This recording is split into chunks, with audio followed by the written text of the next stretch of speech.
Hello, and welcome to The Real Agent, where we pull back the curtain on all things real estate. We're your hosts, Christina, Murray, and Mary Jo.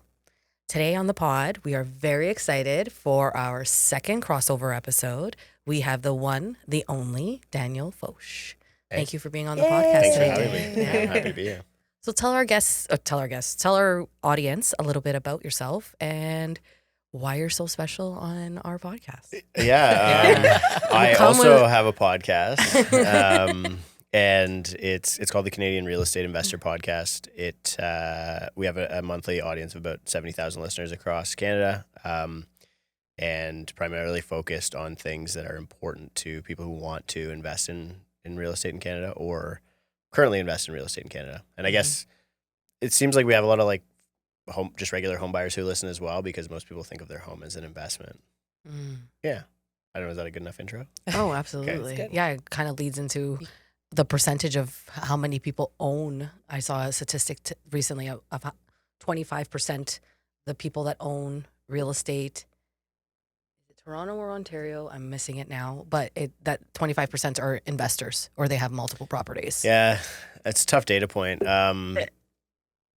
They use multi-property ownership. So you'll notice that Toronto and Muskoka came up a lot. So they're counting people who have cottages as investors per se, or so it's hard to conflate actual investors and then multiple property owners. You love data. So Yeah. you find yourself having this, trying to decipher what's true and what's not. Yeah. Where do you start? How do you start to figure out, okay, this is actual data that I should be actually taking in and regurgitating it, or something that, this is just a fluff piece? Yeah, a lot of it's trial and error, honestly.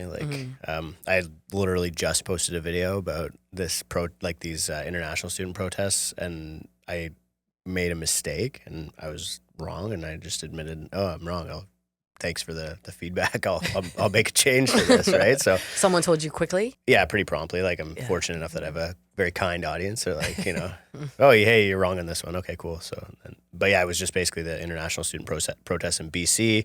I thought it was kind of both the BC, their provincial policy, and the international policy, which has recently been changed, but it was kind of just about the BC policy. So yeah, I think that's probably the biggest thing, is just being willing. I think most people, when it comes real estate professionals, when it comes to making content, they're really, they want it to be very, very perfect. And I just get it out, and then try not to offend anybody in the process, and then get the feedback, and that kind of creates this loop, right? Well, we appreciate it, because to be honest, there's so much information out there, and sometimes you don't actually know which is true, which is not true. So we have, a relationship with you, so that we take that seriously and we respect your opinion, but you're a human, and, it's good. I think it builds trust that you can go back and say, oh, actually that wasn't right. Yeah. And fix it at that time. But I don't want to do what you do. So thank you. Yeah, no problem. Yeah. I think that certain things, I notice a lot of people rushing now to have the answer out. And actually, what the example I just gave would have been an example in which I rushed to get the answer out. But another thing is to kind of just wait. We're not journalists, right? We're not. I think a lot of people jumped on this idea of sharing the news on Instagram, especially because they banned news links, and so you can just throw the news behind you and get a lot of views by talking about it. And this became a really good content system for a lot of real estate professionals. But is that how you get away with it? You put it behind you? Yeah, as soon as it's a green screen video, it's not technically you're not sharing a screenshot or a link of the news. Yeah. It's also I didn't realize that's what your angle was there. Yeah. Interesting. Okay. Yeah. That's sort of the hack to get around the meta news thing.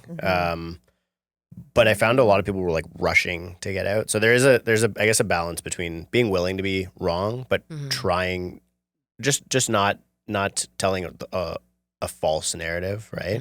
Mistakes are okay, I think, and being willing to make mistakes is important, but being completely wrong or pushing an agenda or a narrative is a little bit off. And so I found that the OSFI thing is a good example, the most recent OSFI change. If you kind of let things progress, everyone wants to be the first person to have the video out, but I find day 2 or 3 or 4, as more information is coming out, the stories are almost more impactful at that point. So that would be my other piece of advice. Don't rush. Yeah. Yeah. That makes sense. realistically, you're just combining a bunch of data that may or may not be 100% true, and you're just kind of coming to an average of what you think. I guess sometimes intuitively, right? Just combining all the different resources. Yeah, I think. Is that true? Yeah, that would be a good way to put it. I mean, you're really just trying to take a bunch of data points and use them to make an informed decision for sort of like the next whatever the relationship period is with your client, right? Like my primary audience is real estate professionals who want to use this information to advise their clients better. Us. Yeah, yeah, and so. To do that, you're relying on data points that are somewhat forward-looking, but they're going to change again in a month. Like the market can be pricing in interest rate cuts by April, and then next month is going to be pricing them in because inflation data is different. It's going to be changing that to June or July. So you can really only give your clients good advice based in data and economics for like a month or 3 months at a time, which is usually the buying cycle of somebody anyways. But it becomes very difficult to inform. Yeah, that's true. Yeah. But it becomes very difficult to inform clients properly because like the things that we're using to actually I think most professionals just throw it out the window for this reason, but the information that we're using changes so constantly. The other thing I wanted to ask you, this is something I think about often.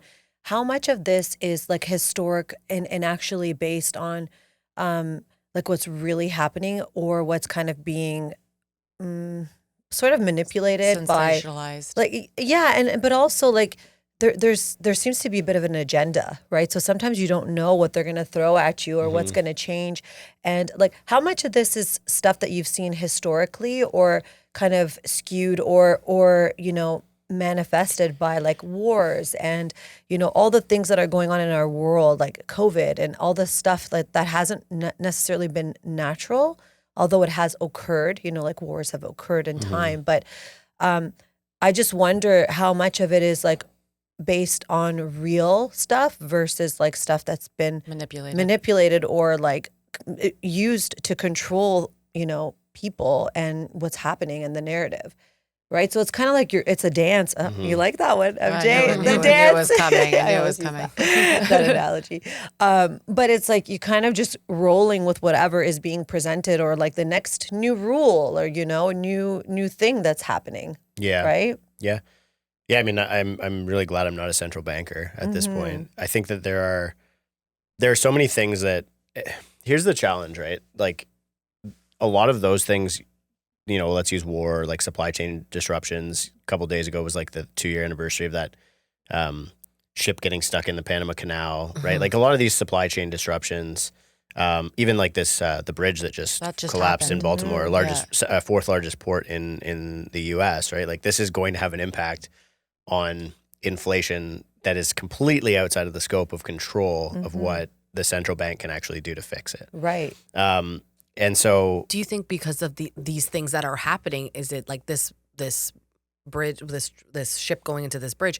Do you think it's heightened even more now because of the climate that we're in, or could that have happened maybe say 6 years ago and it won't have as big of an impact? So the way I think about it is that like capital or like interest rates, especially debt, basically supercharges everything. It's like a steroid impact. Like if something's gonna happen, it's gonna magnify the impact of it substantially. And so, and money supply would be another good example of like the way to think about that. So if that had happened in 2019 when the money supply was a third of what it is today, the impact wouldn't have been as recognizable. But now, if you see the slight constriction in supply, but you have 3 times the amount of dollars chasing all of that supply, now all of a sudden the impact of it taking place is magnified. So monetary policy does have a huge impact on these things, but it's more of a magnifying thing than it is. Like when central bankers were saying inflation's transitory, the famous line in 2020, 2021, they probably weren't wrong that all of these things, just by its pure definition, inflation is transitory because it only measures a 1 year at a time. So a year goes by and then you're at the higher price. So, if they stop growing, then there's no inflation anymore because inflation is just the growth of price. It's not what the price is. So prices can still be high, but they're not growing anymore. And so you're not in inflation. So it is a transitory thing. And I think they were just hoping, let's just let a year go by and then it'll have gone away. But that's piece number one. But the what they actually meant to say was all of these other factors like COVID interrupting supply chain, the wars interrupting supply chain, those things are transitory and they shouldn't. The lasting impact is this ripple from the monetary policy, from there being too much money, from there being too many people, the financialization of houses, of everybody trying to speculate on meme stocks and Bitcoin or different cryptocurrencies, and that you can't take that out. Like what they think central banks are learning now is that you can't, that all that money that they put out is very tough to get back out of the economy. You have to really be analyzing all this stuff. It's there's so many pieces to the puzzle that it's like, and each one has, like you said, a ripple effect, and each one is connected. And like, how do you even do it? It's just like so many pieces. I was thinking about that, all the money that they were flushing into the economy. I'm like, oh, eventually they'll get it. Like, eventually they'll get it all back through taxes or whatever. But everybody just spent it. They're just spending it on stuff. Well, and they just keep raising the taxes. There's also an emotional part to it too, right? Like when all this stuff is created, and then people are people, right? So we have the emotional impact of it as well, and then all the people immigrating here from countries that are in war or in worse situations than we're in, and like the numbers are staggering. There's so many different pieces to the puzzle. Like they said that they're pulling back now on immigration. I mean, how do you think that's going to change anything? Yeah. So. To be clear, it's non-permanent residents that they're pulling back on. So short-term visas, right? Yeah. So were you talking about that recently? I did a video on it this morning. This morning, which was okay. Which was the one that was partially that was wrong. Just this morning. Okay. So it's really interesting. I mean, it's going to be a really difficult problem for them to solve. I think I would say it's the same thing with interest rates in Canada. They're just way behind. I think that they're very reactionary, whereas they should be forward-looking on this stuff. I mean, economists were sounding like healthcare.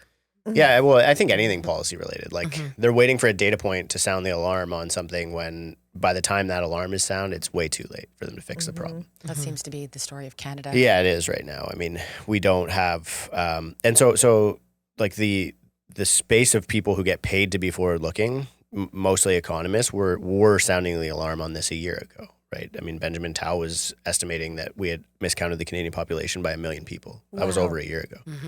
That's kind of a big mistake. Yeah, right. And how do you screw that up? Well, because they screw everything up. Yeah, it's interesting because it lends itself really well to the discussion about international students and non-permanent residents. So basically, we have two portions of population growth. So you have immigration and then you have non-permanent residents. So PR and NPR. NPR is temporary foreign workers. It's international students, programs like that. That's what they're trying to scale back. And they're trying to scale that back. So currently their estimate is that our population is about 6.2% non-permanent residents, and they want that to be 5%. And so that means that we need to see a reduction of 1.2% of the entire Canadian population, or around that one. It'd be like a little bit less, a little bit more than that, but millions of people, hundreds of thousands of people. So are they just stopping them from coming? Yeah, so they're trying to reduce. So they've already capped international students. The LMIA, the labor program, as well as other temporary foreign worker programs, are being scaled back because of fraud and other abuse. And they're also just not really in demand anymore because Canada's economy is not performing very well at all. And so we saw this happen in 1990. Immigration sustained, and non-permanent residents basically fell off of a cliff when Canada fell into recession. I mean, we would be in recession right now if our population wasn't growing at this rate. And on a per capita basis, our GDP per capita has basically been falling since the real estate market peaked in 2022. So all of this to say, I think they have a really, really tough problem to solve, especially the miscounting of the population is people who came here in one of those non-permanent residence systems didn't file for a PR at the end, and they don't know whether or not they left. Oh. And so the assumption that was made in the economic paper was that a million of those people over the last however many years this program has existed stayed in Canada, and they measure the impact of overstayers is what they called them. Where are they putting these people? Like, Yeah, we it's already have a interesting. housing crisis, so I'm just Yeah. like, where are these people going? Like, what is their intention for you Yeah. know? Well, I think if you I would say that more people are being piling into the same amount of housing stock. Like that's the only way to. I mean, yeah, you see But they some don't have the spillover into funds for homelessness. it. Well, Like- you're right, but when you get, I mean, when you're hearing about 12 people living in a basement, Yeah. you know, that's where these things start to materialize. And so, this is in 2021, by the way. This data, census I can't data. imagine those water bills. 12 Yeah. people in a basement. Yeah. Yeah. God. But Yeah. I see it from, because we've also had a friend of mine, Jagger, on, and he rediverts food to help feed people who are living with food insecurities. And one of the biggest trend that we're seeing is towards immigrants Right. who they come here and they actually don't have a place to stay Right. and they don't have food to eat. And it's Yeah. just like, well, how did they get here and what were they Yeah. promised? Yeah, so this is where like that temporary or the LMIA program is one thing where that you're seeing a lot of people basically being told that they're going to be given permanent residence, and then the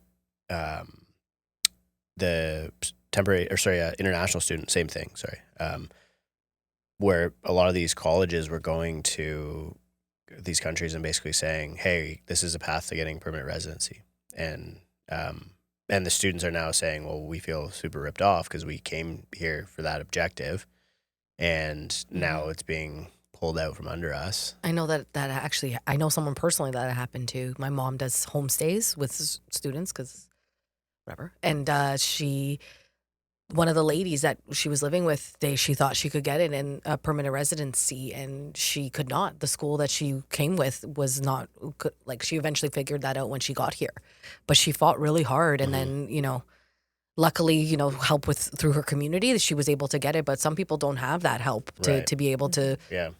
figure out the channels to actually get it when most people won't get permanent residency. Well, I think it's really sad too when you examine it from the impact of the people moving here, when like their whole family's rallying around them.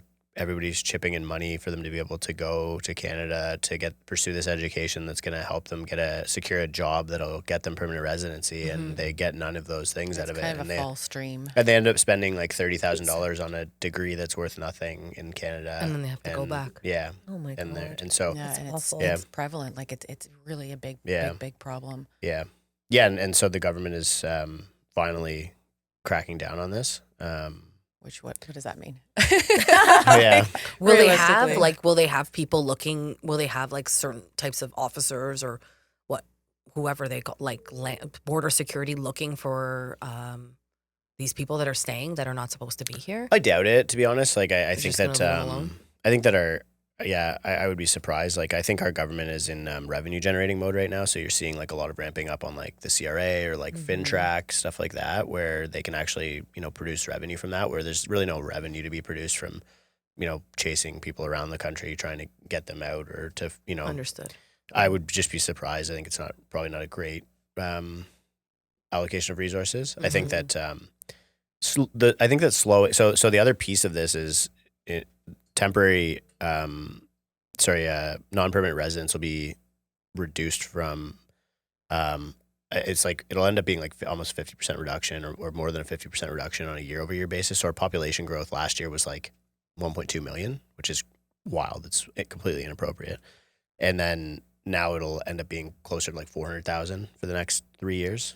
Well, I guess Feels more they're saying comfortable for sure. Yeah, I still think it's probably pretty much? extreme, but well, you know what? I mean, no amount of growth is too much per se for a country. Like I'm very supportive of immigration. I think it's a necessary way to grow an economy. Like our birth rate is the lowest it's ever been. Our Ever. infrastructure's not there. That's the problem. Yeah, that's why it's like, okay, like 500, that feels more manageable for what we have and while we're building it. We're bringing in 3 times as many people as the U.S. and we're a fraction of the size. Yeah. And we don't have the infrastructure. Yeah. Yeah. Like it just doesn't I heard make any that quote. sense. I heard that. Yeah, I mean, we're growing at the rate of an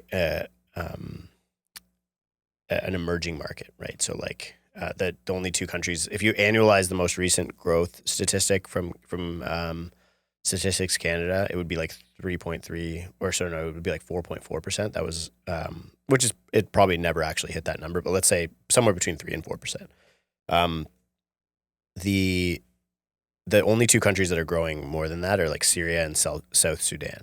So they're both like emerging markets is what you would call them, right? Or and countries like that can actually handle the growth better because they have very cheap labor, right? They have already a lower quality of life, so they're not trying to give that same quality of life to all of the people, and so Canada's just really not equipped for this type of growth. Like even if we had a proper, like a capitalist system that worked well to develop infrastructure and stuff, our infrastructure approvals processes are some of the worst in the world. Our building permit approvals processes are some of the worst in the world. I think the second slowest in the OECD for building permit approvals. I mean, construction costs are incredibly high, right? That's a perfect segue into what's happening now with pre-construction. Sure. Like, where do you see this going, and what's happening with developers? Yeah. Based on what you just said. I mean, I think that it's going to be a very economically painful thing for a lot of people. Over how long? It'll probably take over 5 years for us to come out in the wash, I would say. I mean, I think that it'll be comparable to what happened in the 90s. And I actually didn't feel that was the case until recently. Like, a lot of people dissuaded me that that Canada's economy would be as bad as it was in the 90s. And I wasn't around, so like I don't really know, right? I was born in 91. But 91. Yeah, but you know, based on what I'm hearing, like it would be very, very bad for Canada to end up like that. But it seems like that's kind of the way things could go, right? Like, and just for context, to circle back to immigration quickly, the last time we saw population growth peak was in 1989. So a lot of people say, "Oh, it's so different now." It's not really that different. You know, same thing, big run up, and everybody wants to come here, and then things fall off, and nobody wants to be here, and they all leave. And if that starts to compound, if we start to see this, all of these people leaving because quality of life is so bad, and then it really starts to fall apart. If so many investors, like, let's just set aside. Well, you're hearing that more and more now, that people are going back to wherever they came from. Yeah. I never heard that much. There's a mass exodus. Yeah, right I hadn't heard that much over the last, I don't know, my whole career, 12 years, like people come here and leave. But more and more now. Do you think it's partially the problem is that they're just not, like, the systems are not working together? Like, it seems like kind of like what comes first, the chicken or the egg, right? Situation where this thing needs this to be, you know, taken care of, like infrastructure, for example. And, you know, then there's trades. Do we have enough trades? And then is that why construction costs are up? Like, there's so many different. They're all retiring, right? We have one tradesperson coming in for every 20. But there's so many different, like, systems that are at play that it's like, it doesn't seem like they're working together in any way at all to actually fix the problem. So I feel like we're just chasing our tails, right? Until, like, there's a huge breakdown, and then you just start building from scratch. Yeah, a rebuild. Yeah, it's such an interesting point that you make, because I was speaking with somebody from CanSIA this morning, and I've never heard it described this way, but he described it as a Rubik's cube. You know, he's like, Who's CanSIA? Sorry, Canadian Center for Economic Analysis. Okay. So they actually recently put out two amazing reports on basically the social cost of the housing crisis. So, like, the social cost of the housing crisis in the GTA alone is apparently more than the social cost of like cancer in Canada, as an example. Like, that's how much of an economic draw it would be on. And so, you know, just as a comparison, right? That's what they use. But he mentioned how, you know, it's like kind of Can like. you explain that a little bit further? Yeah. So it's like, do you mean that it's that they're spending more money on? Yeah, it would cost the same amount to solve. How are they making? Because cancer is a money making thing too. So it's like, how is that? But anyway, okay, go back. Yeah, so you know, if you're solving a Rubik's Cube, you can solve the one side of it, right? I can solve the blue side of this, but then I'm messing up all the other sides. Totally. Oh my God, that's exactly what I'm talking about. I know. Wow, that was perfect. Yeah, I thought it was such a great analogy. Yeah, that is really good, actually. So it's very frustrating, actually, when you really look at it. It's like, it makes you feel almost a little bit hopeless about the situation. Well, like, how do you dig yourself out of this? Yeah. You know, like, if it feels like we're just getting deeper in rather than out. Well, if the governments don't communicate or they don't work together, which seems to be our continuous problem. And it seems like people are just, like, narrow vision. Like nobody really cares, I feel, or Well, or they just They it only hasn't care hit about them what yet. they want. Like until it hits them personally, then they're going to care. yeah, and Right? It just that's the hasn't biggest happened yet. problem Yeah. with our society, I think, in general, is that there's this disconnect between people. It's like us versus them, and it's this is not my job, and you do, pointing the finger. But like, Yeah, there's no. what happened to working together and just connecting, and actually like figuring something out that's going to work, together. Yeah, I don't think people. Is that really want- weird? Like, is that a weird thing? It feels like it these days. Well, Canada, I think, used to be the place where everybody worked together and everybody. Because somebody mentioned this to me the other day. They came from Amsterdam and they're like, I always thought Canada was just this kind country. Everybody Yeah. says sorry and everybody works together and. It's I'm not like that right it's- now. It's that No. perspective is so old. Unfortunately, it's outdated. It feels 5 years old. I feel like before this, It feels like a different reality. like, You're it's right. like- It's like a totally different shift. yeah, like I don't really, we were so naive and fun before the last 5 years, but then Before COVID. before COVID, and then Yeah. now it's just become so jaded for a lot of us. Maybe we haven't been through something like Yeah, I It's think a that's young true. country as Yeah. well. Yeah. Yeah, we haven't really necessarily had a lot of struggle. Like, I think we've been very privileged as a nation, right? Like, it's really. I mean, the last time we really experienced anything bad economically was in the 90s. 1989. And yeah, My and mom s- was a realtor back then, so right. I remember Yeah, this. half the people left the business by 94, right? Yeah. So when interest rates are going down basically since then, and house prices are going up basically since then, and we didn't even really feel it in 2008. So 4 months. yeah, That was it. yeah, and then we realized we could drop our interest rates to zero without consequence, and now here we Well, are. I don't like it. Was it done on purpose though? It almost feels like how could you drop the interest rates so low, because it's giving people such a false kind of False sense of security where yeah. you could like my interest rate's 1.6%. That's not normal. Like But that's like free that's money. the scary part, basically. because when you renew now, as an example, Yeah. what's going to happen? 'Cause Exactly, you're at but 1.6 you're and you're feeling renewing more at 5. But you're feeling more confident to purchase at a higher price with those interest rates, right? Yeah. And then you were all doing of a the math sudden, at 3%. Let's say, if the rate goes up to 3.5, Yeah. I can. But now you're really doing rates at double, double. More than double. It's interesting. Morgan Housel talks about this phenomena in his book, The Psychology of Money, where people, like in this generation of borrowers, people haven't dealt with an inflationary regime ever before, and so nobody really, especially the millennial generation, have never actually seen inflation in their adult lives, and so it's easy for people to look at that without any regard for what happened in the 80s or the 70s, because we're detached from that. This is how like wars repeat themselves as well. Nobody is left alive to remember how bad of an idea it was to do this. Or they just don't have the right information. Yeah, yeah. But it's so I think what is taking place, or what you're describing, is when the central banks are doing this, you get like a couple of people who experience the past version of this saying, "Hey, pay attention, this is going to get ugly," and everyone's like, shut up, boomer, right? Yeah. And then it this gets avoidant Yeah. personality. Yeah. Like, how bad is it going to really get? That's what I was. I was like, Yeah. how bad is it Yeah, or really like, going to get? Oh, like, wow. Until Yeah. it's really Until bad. you're yeah. seeing 25% on your your line of credit, or like 16% on your line of credit, you're like, what the fuck? Yeah. Yeah. Well, or your property tax bills continuously, going up by 10% every year. Like, I don't know. I just don't know. We're taxed on top of taxed on top of taxed on everything. It's like, Yeah. let me tax you here, and then once you get your money back from that, we're going to tax you again. I And saw then- something about rain yesterday. Yeah, What was that? That was so weird. Somebody proposed to the Toronto government that they should calculate how much rainwater comes off somebody's property, and then tax them on That is stormwater. just like Um, that's a I- joke, That's right? reaching. It's a joke. It's like, yeah, it was. That's It reaching. wasn't like actually proposed by the government, but a consultant like sort of proposed that in a report that ended To up me, being that presented to smells council. of desperation. That's like, Well, you I need mean, to write something down. when you're taxing rainwater, like, I don't know. That's a bit extreme. Yeah, I think it people forget this when we think about debt. Right? Like we were just talking about your line of credit going up to 16%.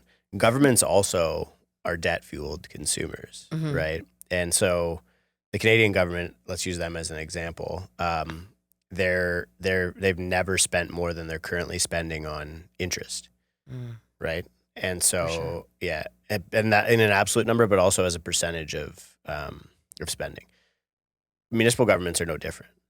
Provincial governments are no different. Like, so if you actually account the indebtedness of governments in Canada, combining federal and provincial, especially, like Ontario is one of the most indebted states, I guess, within the world, right? And then you have municipal governments as well. So they're all taking on this debt. They do that by issuing bonds. Like, a bond is basically just a mortgage for a government, and somebody buys it off of them, and they pay them that interest rate. All of our municipalities are not faring well economically, and so when you say it feels like desperation, it is. Like, I know it smells like it. Yeah, all of these governments are desperate for money. Like, they since the 90s, interest rates have been going down, and I mean, our prime minister was famously quoted saying interest rates are at record lows, Glenn, as if, you can spend as much money as you want without consequence. This is where it becomes this huge issue, where the only way out of this is either to grow the economy massively, which I think they're trying to do through immigration, and it's not working because that's reducing the GDP per capita. We need to diversify the economy away from housing, which would be the actual solution. But without economic growth, eventually we just descend into the quality of service ends up declining, right? Your infrastructure problems that we're talking about are not going to get any better. They're going to get worse. This is exactly what's happening. Right. Yeah. And so it's a very, very complex problem to solve. And this is how you end up losing a decade of economic progress. Yeah. Right. So I've told you this. I really feel like in 10 years, 15 years from now, Toronto's going to look very the same. Like, we're going to drive through and it's not going to, the landscape. Yeah, there's going to be no progress. When you go to some places, I'm just going to use Cuba, even though Cuba's lovely, but you go there and you just feels like there's no, it's just stalled in time. Stagnant. I just feel like that's what's going to happen here. Interesting. Yeah. That we're going to see a real stagnation of growth, and it's just not going to change. Whereas the last 10 years, it just was you drive somewhere and you're like, oh, this is so different. Is there a stat on how many developments have actually stopped building? Well, stopped building is, I guess, that one's tough because once you started, you can't. It's a momentum thing for high rise, especially, right? But stalled or delayed, I guess, shelved, let's call it, projects that failed to launch or whatever is 30% of projects. Wow, that's a lot. Yeah, that was a Benjamin Tal estimate. I think that was about a year ago as well, but I imagine it's probably worse now. Yeah. So, I mean, is that the highest statistic it's been in a long time? What would you compare that? High. Well, the thing is, we've always been in a ripping economy since we've had this new system of construction. Yeah. Right, where you would pre-sell the units in this fashion and use that to raise capital to secure against your construction financing. And so, we don't really have the 90s condos went first as sort of the first domino in that collapse of values, but it was very different capital structure than it is today. Daniel, give us some good news. Do you have any good news for us? Before we go there, hang on a second. I do want to bring up the U.S. Commission lawsuit. Yeah. Because I don't want to see how we're going to be affected by that. Yeah. Sorry, and I know that's not, but I mean, everybody, we have a lot of agents listening, so. Yeah. Yeah, it's an interesting thought experiment from my perspective. So let's explain to people what it is first, just for those who don't know what it is. Yeah, so the National Association of Realtors in the U.S. had a class action lawsuit launched against it, which basically it alluded to price fixing on the part of the entire industry. That was this presumption that buy-side commissions were fixed at 3%. I heard EXP was a big. Yeah, so there were multiple real estate boards, and the idea is or what do you they were named in the lawsuit as well. Yeah, so Remax, yes, all the brokerages, yeah. And so it's this idea, I don't think it's uncommon for realtors to say commission's 5%, right? You would hear that all the time in the industry, but the idea is that that is not correct to say. You can say the standard is. I think the actual technically correct way to I don't even think it's right to imply a standard. I think it's you have to say based on these 3 transactions, right? And you would show, here's a data point where the buyer was offered 2.5%, and this is another one. But they're taking that away from them, no? Well, yeah. So the idea is that now buyer agents actually have to request their commission directly. It can't be paid through the listing brokerages, through the seller, then through listing brokerages, which it just changes the mechanism of the transaction a little bit. But I think the important part is like, so this is a whole new, like this is there's a line that's drawn in the sand now, and the real estate industry is different today than it was before. And I think it'll proceed very much the way it was, but it'll gradually, like especially with the economic downturn, reduction in transactions, a lot of people are going to leave the business and never return, I think. And I think you'll start to see our industry just continue to reduce in size, which I think is probably a good thing. Yes, I agree. It's going to contract for sure. But do you think that kind of decision will come here as well? So there's a copycat lawsuit that's gaining traction. It started in Toronto. There's one in Alberta as well, naming Canadian real estate boards, brokerages. I would be surprised, to be honest with you, if like this is where I think it's interesting. I think it's a really good comparison between how the differences between Canada's justice system and the U.S. justice system in regards to matters like this. And I don't actually think it'll succeed here in Canada, and I think it'll illustrate an extremely big difference in the way our economies and justice systems exist. That I guess that's kind of it. But if it does, I actually don't think it will matter as much in Canada as it does in the U.S. And a lot of that's because we have so many realtors, you're already kind of seeing a race to the bottom. Like agents who can perform really well don't have to, discount or do all of these different things. People can communicate their value, but a lot of agents, when you have 70,000 realtors and 1 in 30 or 1 in 50 people is a realtor, a lot of agents don't have that competitive advantage. Their competitive advantage before was the market only goes up, right? That's what they were selling to people. And then that went away, and now it's, okay, I guess I'm going to do this basically for free. And so you functionally already had the same thing, whereas in the U.S., this enables that to take place. Buyers now have to negotiate their fees directly, so there's a conversation taking place, whereas in Canada, the kickback conversation always took place. The will you list this for way less conversation always took place, whether we like it or not, right? Like it's people advertising in certain areas. Do it for this much or this much cash paying back. for it anyway. Like they just don't understand. There's but literally they don't no have difference. the problem is that it's so expensive. Like all the money, like a first time buyer, like if they're putting down 5%, they don't have 2.5% to pay us up front. Yeah. So I'm wondering, I'm hoping that that maybe they can roll it into the mortgage or something like that, or find. Well, it gets rolled in anyway. Is it presumed that they would pay separately? No, like in the U.S., the seller can still pay it. The buyer agent would just have to negotiate it from the seller. It's just how it's negotiated. It's the same thing. It's exactly the same thing. It's just a different way of doing it. Well, and most realtors aren't really, like, I would say, I think the assumption is that good agents will do fine because they can just go, it's like selling a for sale by owner, right? It's like just go ask them to pay you. But a lot of agents can't do that. It seems like a lot or of hype. you take it, or if they insist on the buyer paying for it, then you make an arrangement in the price of the home, and then there's a kickback on that side. That's the same thing. Yeah, like that's the same as the existing commission structure. So I don't know, but it like the first time home buyer piece is an interesting one because like technically if you're buying with 5% down, you have like no equity. Right? Yeah, like how are you going to all of a sudden pay a realtor and be in competition? Because more than likely, if you have 5%, you're buying under $1 million, which is the most competitive market. But that's not going to happen because the reality is you still want to sell your house, right? The seller still wants to sell, so they're going to negotiate a way to put the deal together, whether they're paying the buyer's agent or whatever it is. It's all going to come back to the same thing. Place, yeah. It's coming out of the same pot. What if it becomes super competitive where the buyer's agent that wins is the buyers that are paying the agent? And because the agent doesn't want to say that again. Okay. Say if we do get competitive, and it becomes like in multiple bids. Yeah, you multiple mean okay? Bids. And then now that becomes a negotiating tool. It's like, don't worry, you don't have to pay my commission. My buyer's paying my commission. Like it could be, but it's just price, right? Again, it goes back to like purchase price. But I think you have to disclose a collateral agreement anyway, though, right? Yeah, you do. Yeah, you do. Oh yeah, absolutely. Yeah.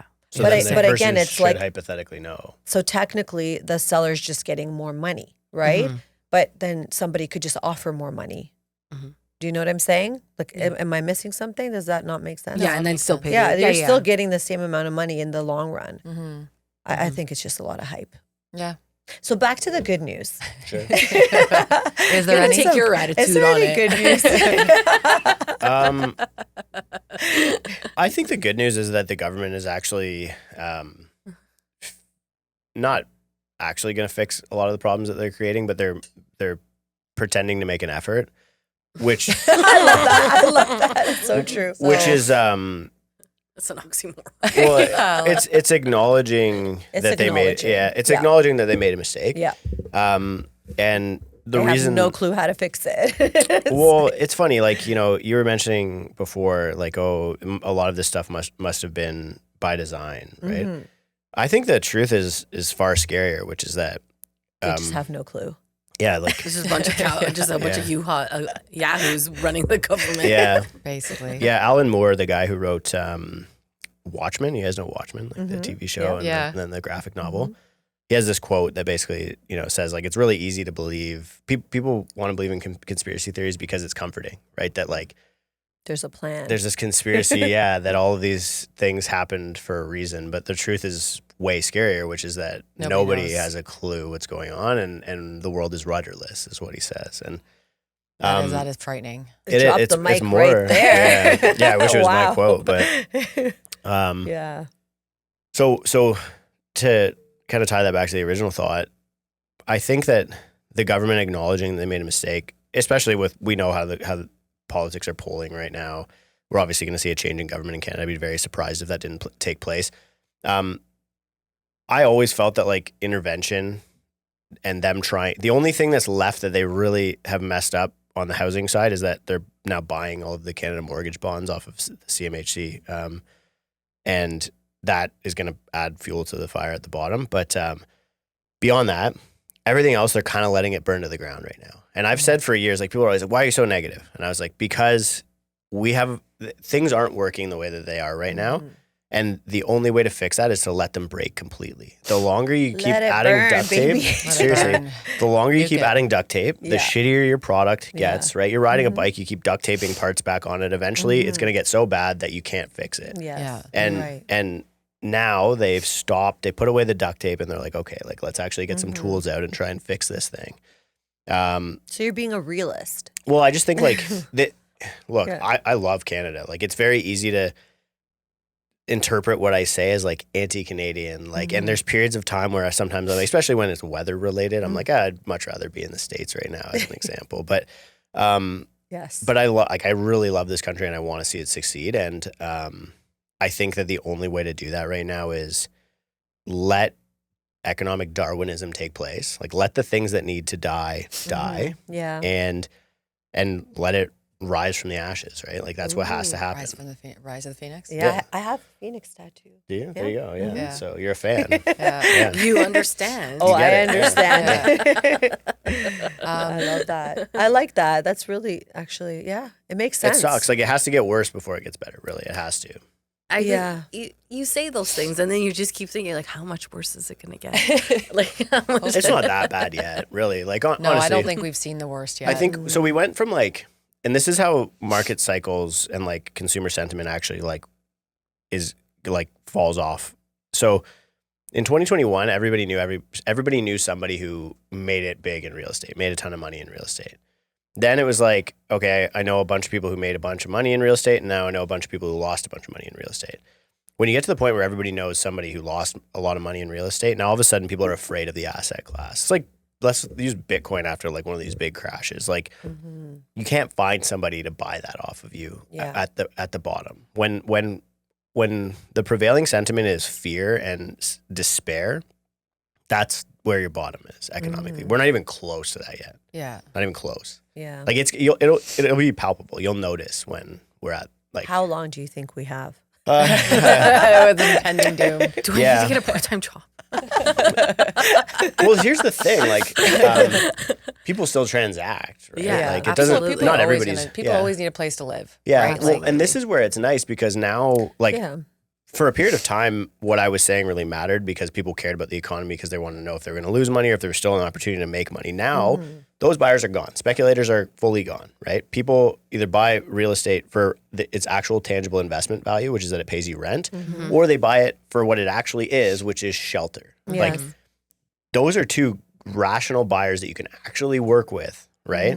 I feel like the numbers reflect that type of buying mentality right 100%. now. Yeah. And you can give real advice to those people. Like, Yeah. hey, this house is a good fit for your family, or hey, this house actually is cash flow positive. Like, whereas before it's like, yeah, I think the market's going to go up 10% next year, and I'm a realtor, so you should trust me. Yeah, yeah, exactly. And so this is where you go from a market that's completely irrational to a market that's It rational. was all dominated by emotion. Well, and that's why I'm asking. It's more to advise our clients, right? Because you can no longer just have this like, oh, it's going to be fine mentality. You have to actually look at your finances, what you're spending, what the possibilities are, and really like set yourself up to succeed and to survive. Well, because it's reality. What's their reason? Why are they buying? Why are they selling? Right. Like, you have to know their motive. Right. Because if it is purely speculation, like you say, then it's like, well, I wouldn't do this as a 2-year thing. Yeah. If you're buying a house because it's going to go up 10% in value, any percent in value, if you're buying it, if that's your primary decision making, then you've already lost. Like, you've already failed. Yeah. Right. Yeah, you make it a long-term decision. Like, I think it's like, you know what? Like, what's your 5-year, what's your 10-year goal here? Like, what are you thinking? Right. I think multifamily dwellings are really the way to go right now.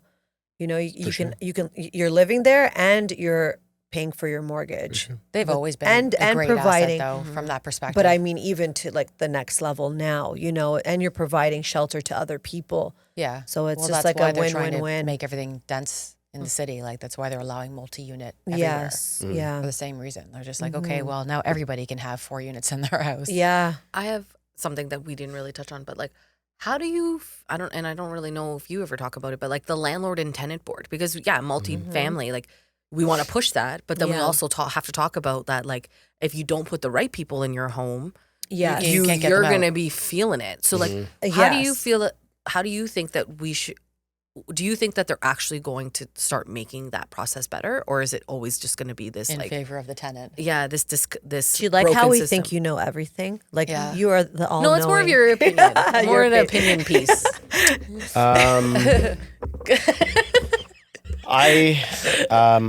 I think that they tried to make it better.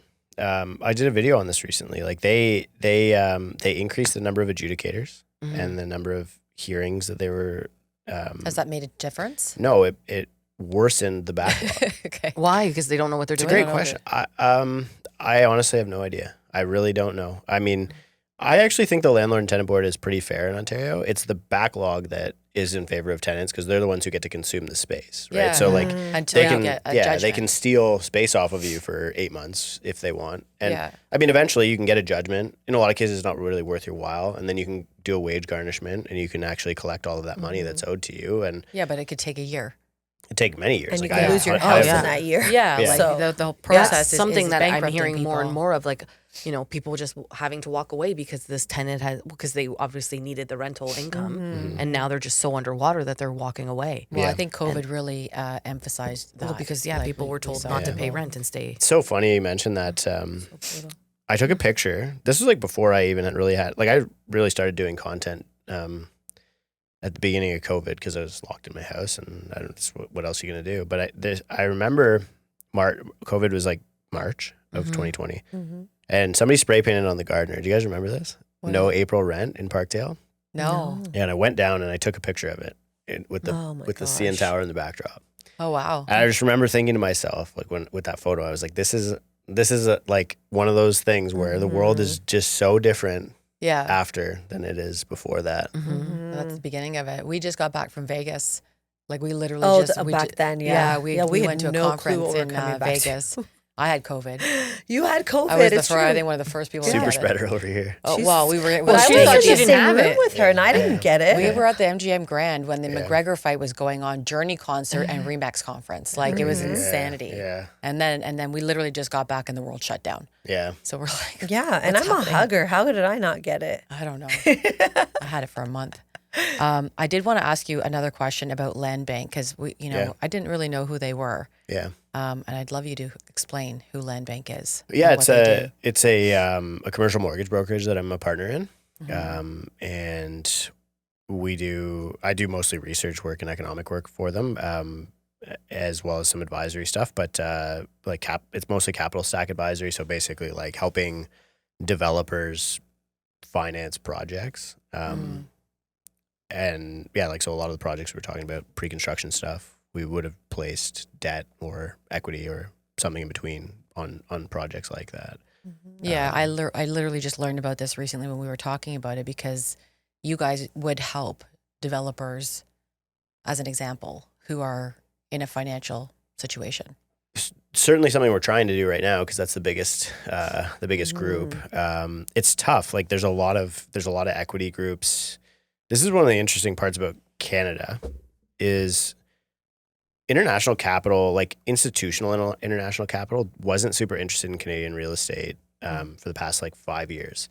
And a lot of that was because I think they saw the risk where prices were inflating too much. It felt like a bubble. It probably was. I mean, you saw it blow off 30%. And after that risk was realized, we started to see this interest from funds in the US and in the UK and you know, across the world. And that risk moment taking place, now all of a sudden they're like, okay, yeah, you guys you're like everyone else now, right? Yeah. It's broken. We can come in and fix it. And so we've seen a lot of, the hard part now is the gap between, and you see this in residential real estate as well. Sellers take a lot longer to adjust their price expectations than buyers, right? All buyers need to do is just lower their offer. Sellers need to like reconfigure their whole budget because they've already spent the money in their head or whatever, right? And so you get developers who are in a bad position. Maybe they have pre-sales that are at a high value and they don't know, and they're bleeding out on interest costs, projects not moving, construction costs are going up.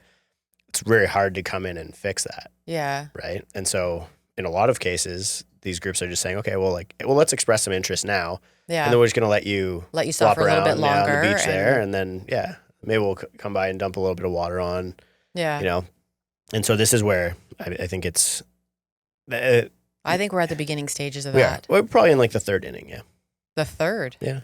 Really? Yeah. I mean, we're in it. Like people are suffering. We're seeing business bankruptcies skyrocket, right? You're seeing projects going into receivership. Like, I mean, it's happening, but there's still quite a bit to go. But they're still like hanging on by a thread, it looks like. Yeah. Well, this is the thing, like, and this is where I think Canada differs from the US a lot. I think that the social contract in Canada with debt is a little bit broken. And I think that comes from the government. Like the Canadian Mortgage Charter, which was released in the Fall Economic Statement, which is just a summary of rules that already existed, basically outlines how you don't really have to pay your mortgage, right? Like you could just ask your bank, if it's a bank, not a non-bank financial institution, they'll shut you down real quick. But a bank, you could say, and they'll, you know, you could say I'm feeling financial hardship, and they say, okay, cool, like we want a 40-year AM, sure, like whatever, and so this is all on like the FCAC website. I actually made a video and then they changed the FCAC website. Do they have to give you a 40-year AM? Like so there's a way that if you declare financial hardship, then they would automatically, a chartered bank would give you a 40-year. I think it's up to 40 years. I didn't know immediately. That. Did you know like, that? I didn't know that. Yeah. So, but there are consequences to declaring financial hardship as well. Like I think you have to prove it. You have to also take steps to like liquidate the asset or work out a payment plan or something like that. But all of this to say, I think that the same thing, like I don't think we have a sense of like duty. Like, and you mentioned this, like if we become very individualistic, we're not, you know, like people don't have this like obligation, like this, they feel like this obligation to pay their debts. Yes.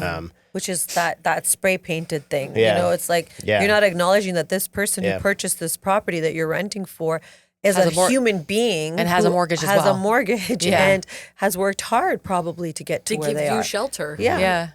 They're just thinking about saving some rent. Yeah. Well, yeah, I think, and it's like, it's almost just like a woe is me thing, right? It's like, oh, well, I'm victimized because I lost my job. And so you're victimized now because I don't want to pay rent. And it's the same thing with developers. They're like, oh, well, I'm victimized because my project blew up and now since you're my lender, like you're realizing your risk too, right? Yeah. This is like, I don't know how you fix this other than like really actually being strict on the fact that these contracts matter, but I think our justice system has proven to becoming less and less tough on this stuff. And I think the NAR lawsuit in the U.S. will serve as a good comparison. I just think that it's this like cultural thing in Canada that we aren't that like hardcore when it comes, like we're very forgiving, and it's almost like that kindness get going a little bit too far, right? It's a little bit of a pendulum swing. I don't know.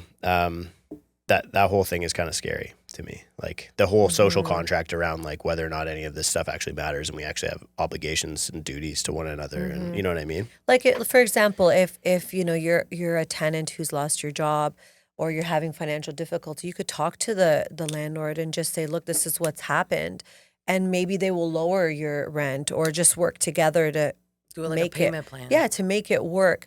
But I feel like a lot of people just kind of took advantage, like, oh, we don't have to pay rent, even though they didn't lose their job or whatever the situation was. It did go both ways, though, because there's a lot of landlords who did take advantage, who were able to raise their rents if it was anything past 2018. Yeah. Where they just said, you know what, your rent, because the rents were so high, they're like, you know what, I'm going to raise your rent by $1,000. Yeah, like, I mean, both ways, you know, like that's just an example, but just it's really having this human kind of like compassion and element to everything we do, right? Because we are human after all, right? And there's, I think people have forgotten that part. And there's, you know, two sides to everything. Of the fittest. It's right. like we don't, you know, communication And just completely that's breaks sad down. to me, like that, you know, we've gotten to that point. But there's also the other side of that where a lot of people are starting to see this, and there is a shift in that direction as well.